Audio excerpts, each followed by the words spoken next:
Now back to Keeping It Real with the Reverend Al Sharpton. Only on News Talk 1090 AM, WYLD, Boston, where information is power.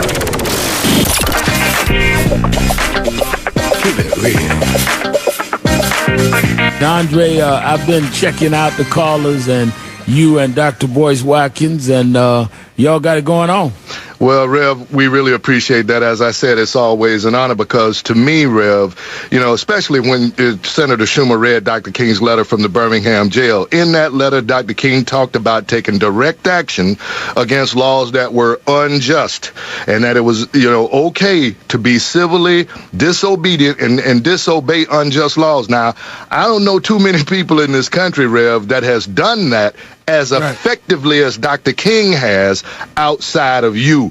Let me ask you a question. I know a lot of people feel like you are the modern day Martin Luther King. I'm one of them. Your thoughts about that? I think that let me just say this and I'm going to respond to that. I have with me here at the House of Justice I call him the sage.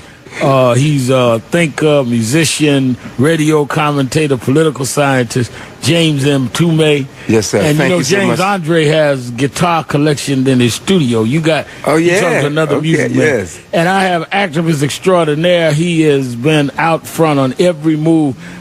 He's the Renaissance man of the 21st century. Mark Thompson is Bless you, Andre. Good to talk to you, Andre. How are you, man? I'm doing well, brother. Good to talk to both of you. Yes, sir. I want to say this. I saw this article Mark was just talking about in thegrill.com. Right. And I think that a lot of my elders wanted to be Martin Luther King. I didn't know Dr. King. I met him twice. I don't think that it is healthy for us to keep looking for a Dr. King. I think we're in a different time, in a different space. I think Dr. King was what we needed then. We need a leadership now. And I do my role in that tradition, but it works with Mark Morial, who is here today. It works with you, who has another role, works with Toomey. I come out of the northern urban, and don't get me wrong, the article that you're referring to on thegrill.com, I respect the writers and all of that, and I appreciate what the Grill wrote, in the spirit, rather. But coming now, this is the first time in history. There's nobody you can use in history to model now, Mark and M. Tume, because they never had to deal with a black head of state that you had to at the same point hold accountable, but protect them at the same time. That's right. We're in new territory now. Yeah. We've never had to do that before. A head of the Justice Department where you got to raise justice issues, but not feed them to the right wing. There's nothing I can study. There's nothing you can study to prepare us for this. So I think we're in a new era, and we need to give Dr. King and them the credit they deserve for winning what they won. And now the challenge is, what are we going to do? If you're really going to be the Joshua generation, then we got to be talking to what are we going to do about getting into the promised land, what that is. And not just, see, a lot of people want to critique Dr. King, either worship him or criticize him because it excuses them. As long as we stay in the 60s, then you act like you have no work to do in the 21st century. Right. I would agree. Well, let me just say, I want to congratulate you as always. A tremendous event today, and I'm honored to having just moved to New York to be right here up front as a big part of what the National Action Network is doing. With regards to 25 most influential, it's an important historical perspective. But the thing that we do have to understand, Dr. King spoke to the times he was in. We are in a very different situation right now. You mentioned something important. A lot of people want to be Dr. King. But we must remember, Martin Luther King didn't want to be Martin Luther King. That's true. All right. There was a time that called him. I had the pleasure of being at Riverside last night with Dr. Forbes and the chair of the National Action Network Board, W. Franklin Richardson. And the former chair, Y.T. Walker. That's Y.T. Walker was there. To him on the phone. Remember, folks, Dr. King's plan, his life plan, was to be an academician and to pastor Riverside Church, where we were last night. But he got called into the movement. I think Andre is correct. You probably are the closest manifestation, not because of any particular need to be it or aspiration. The community here called you. You spoke to the need of the community. That's right here in New York, and have done that. And also, here's the other analogy. Dr. King didn't jump out and say, here I am, I'm a national leader.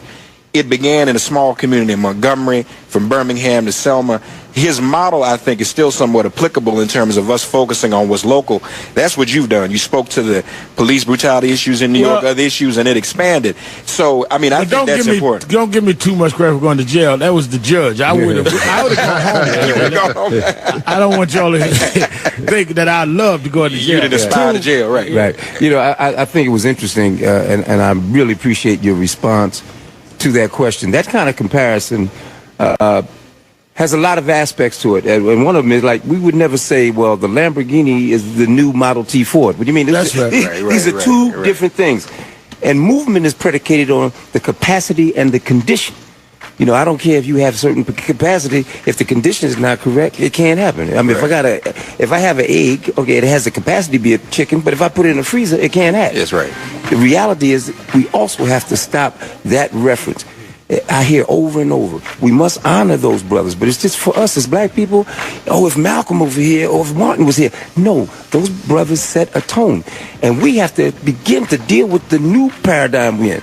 And I think that's a whole other discussion. That's what we're trying to do. Let's take a break, Andre. We'll be back, and you can join the conversation. 1-877-532-5797. 1-877-532-5797.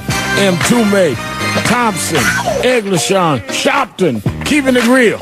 We'll be right back. 1090 WILDAF. WILD. Where information is power.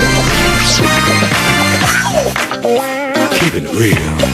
Keeping it real, keeping it real. I'm your host, Reverend Al Sharpton, and we're back. Mark Thompson here with me at the House of Justice in Harlem. Of course, the Sage James and Toomey, Andre Eglishan in the Southeast Studios. Andre, before going back to the phones, one of the things that I think that we've got to do on King Day is mythologize Dr. King. And I think that's where you're going, M. Toomey. Yes, right. We've made him more myth than functional, so it robs us as functional human beings that have flaws and weaknesses from doing what we're supposed to do. And you create a standard that can't be met. And admire him for what he did. But we must also not make that the model to use to hide behind all of us. Well, and I think that the same thing happened in the nationalism with Malcolm. Absolutely. And I think that there's a difference between admiring and idolatry.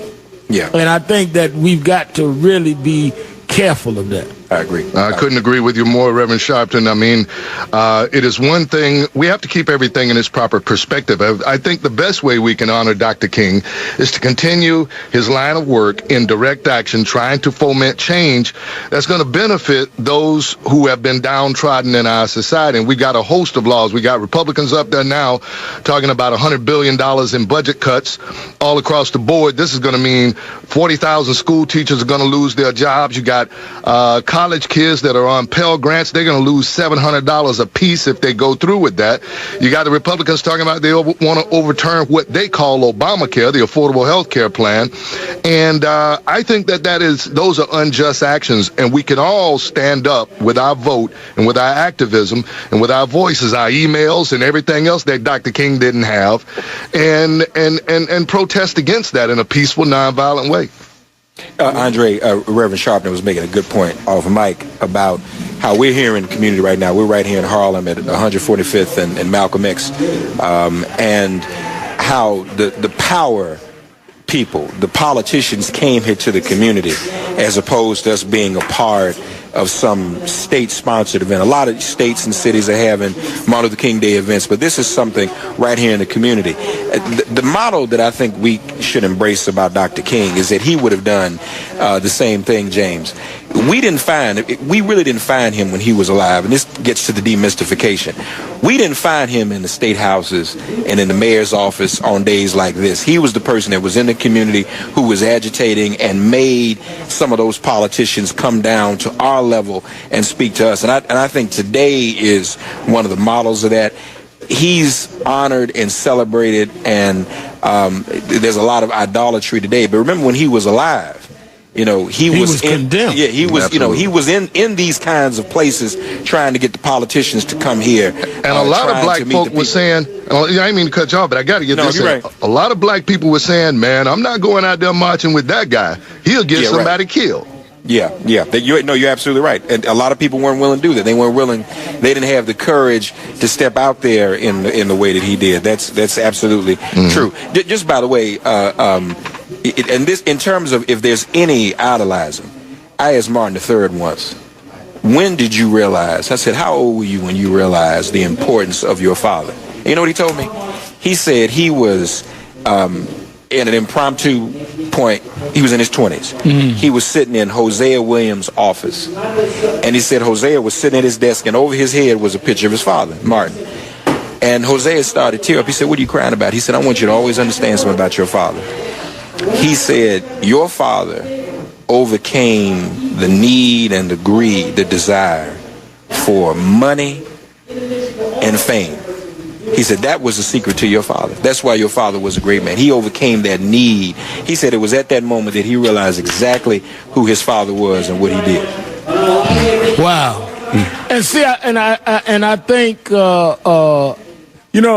go to Mtume on this because Mtume was one of the founders of Kwanzaa, was one of the original leaders in nationalism in this country, and then was a music star. That's right. He lived like 4 lifetimes in one. I mean, Juicy Fruit and all that Grammy Award one. Sure did. So the addiction one can get to stars, the groupies, and the temptations that they present, and the addictions that high-profile people can get to having people addicted to them. That's right. And I think that what you just said, Mark, is instructive because you got to consciously fight that. Because human nature, Dr. King said, we all have a drum major instinct. Now, a lot of people let that roll off just as poetry. What he's saying is we all want to be out front now. I have a drum major instinct. I got ego, he's saying. He said, but want to have the ego about something. Called me a drum major for justice. He didn't say I was in the band now. He said, I'm a drum major, but I'm a drum major for justice. And I think it's how we use our egos and manage our egos so our egos don't get out of control. I would agree. I was looking at Tunes, I was saying to you, how have you seen people have the ability to master that and deal with it? Elijah Muhammad said something there's a lot of things he said I'll never forget. But it was a moment that he said something to Malcolm, and he said, beware of the camera and the microphone because it's a narcotic. I don't care what arena. Look, brother, you fight it. I mean, right now, everybody's pushing you to the throne. But the real throne is when you're doing it for your people. Ain't no such thing as a throne. It's the thrill of helping. And I think that's the hardest thing. And one of the reasons that's so abundant in our community, because we suffer such a high degree of what I call a cult of personality. Yeah, all our leadership. That's one of the things I love about you. I roll with you, okay? I mean, it's the National Action Network. And now people can put you there, but you can do more than yourself. And that's been the worst things we've suffered from, charismatic leadership. And once that leader dies or goes crazy, because I've seen a couple of those too, okay? What's the check? You have no check and balance. Yeah. Like I always say, every 4 years, you vote for what? A new president. The personality may change, but the institution goes on. And they even stay in the same house. That's right. The White House. Well, the three of us all have a mutual mentor. He used to talk about that all the time, Dr. John Henry Clark. What he used to say, he said, if you're on page 13, when the leader passes, you're supposed to turn to page 14. You're supposed to keep on going, and that's not something that we have that we've always done. Now let me ask y'all this on another subject, and I wanted to raise this to you, Andre, as well. Talk about leadership. Baby Doc has returned to Haiti, and it brings back all of what that is, because many accuse Papa Doc, his father, and him of the most corrupt, tyrannical type of leadership in the history of Haiti. Now we see this instability over the elections.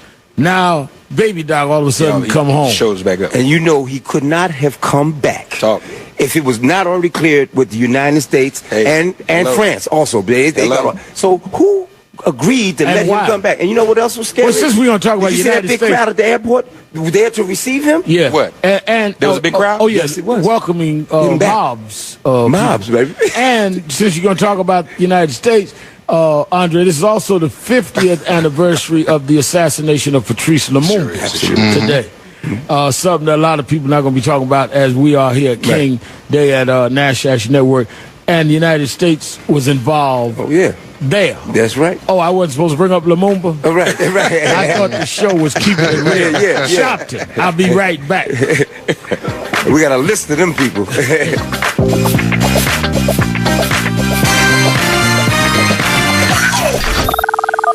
Stay tuned for Keeping It Real with the Reverend Al Sharpton. Call 1-877-532-5797. 1-877-532-5797. And stay with News Talk 1090 AM, WILD, Boston.